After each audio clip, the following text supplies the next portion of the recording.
Hello, I'm Stuart. Before we start, we want to share that this video uses AI for graphics and voice, but all the information is manually researched by our team. Here in the video, we will share the details for the Dune Awakening error code 3H3.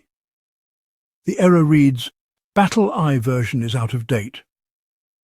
As per our research, this error comes after a fresh install or during regular gameplay.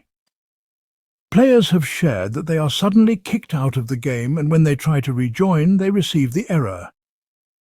The first thing you should try is power cycling your device along with the network hardware.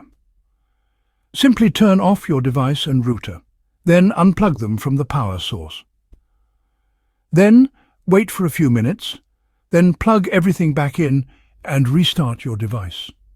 Now launch the game and check for the error. If the error still comes, then check if you have any pending updates for the game. If there is any update available, install it and try running the game again. If updating the game doesn't help, then try validating the game files. Once the process is complete, check if the error still comes.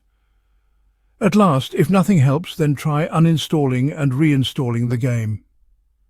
Once reinstalled, launch the game and check for the error again. Thanks for watching. This is all we have for the error. If this video helped, don't forget to like, share and subscribe. Have any questions or issues? Drop them in the comments below. See you in the next one.